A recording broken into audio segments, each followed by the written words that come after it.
বন্ধু বান্ধৱীসকল নমস্কাৰ। কাৰ্ডম এটি সুন্দৰ দিনৰ কামনা কৰি মোৰ ভিডিঅ'টি আৰম্ভ কৰিছোঁ। মই আজি এতিয়া আছোঁ আমাৰ উদয়প্ৰগতি নামঘৰৰ প্ৰাংগণত, আৰু মই প্ৰথমতে লৈ যাম আপোনালোকক এই গছজোপা পৰিচয় কৰি দিব বিচাৰিছোঁ। এইজোপা মই 16 চনতে এইজোপা লগাইছিলোঁ। এয়া ইয়াতে বিহু উৰুৱাইছে। ইমান ডাঙৰ হৈ গ'ল, এজোপা নহয় দুজোপা।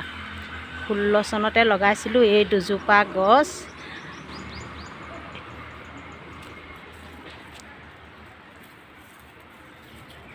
এয়া এজোপা আপোনালোকক দেখাই আছোঁ, এয়া এজোপা, আৰু এয়া এজোপা মই 16 চনতে লগাইছিলোঁ। 16 চনত তেতিয়া এই গছজোপাৰ দাম আছিলে প্ৰায় 450কৈ আছিলে।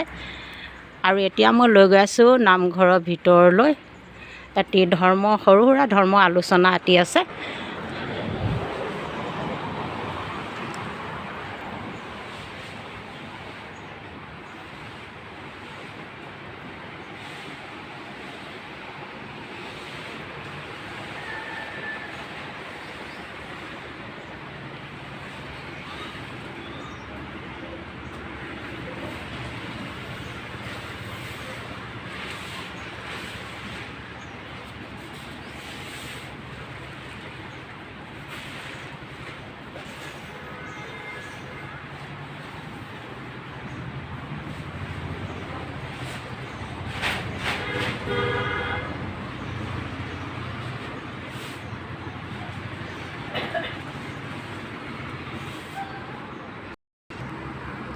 পোনপ্ৰথমে গৈ আছোঁ এতিয়া মই আমাৰ বাপজনাৰ ওচৰলৈ।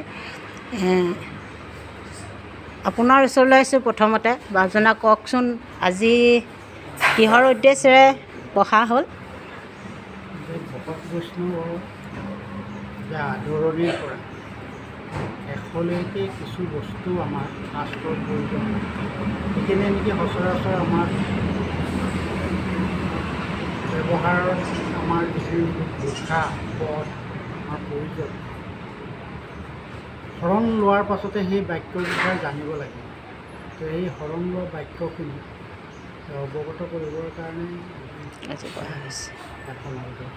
ধন্যবাদ জনালোঁ। শৰণ লোৱা কৃষ্ণ বাক্যখিনি সমাজৰ ৰীতি নীতি নিয়মৰ লগত সামঞ্জস্যতা আছে।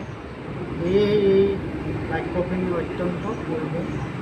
শৰণ লোৱাৰ মূল অৰ্থ হৈছে যে ঈশ্বৰৰ ওচৰত শৰণ লোৱা। শৰণ মানে আশ্ৰয়। আশ্ৰয় প্ৰাৰ্থীৰ কাৰণে এই বাক্যখিনি অত্যন্ত দৰকাৰী। সেয়ে মই এই বাক্যখিনি তেওঁলোকৰ আগত অৱগত কৰি আছোঁ। হয়, কৃষ্ণ।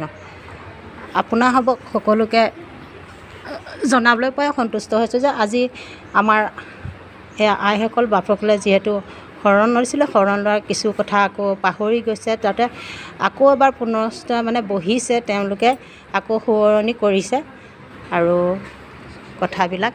সেই কাৰণে আজি ইয়াতে বহা হ'ল নামঘৰত।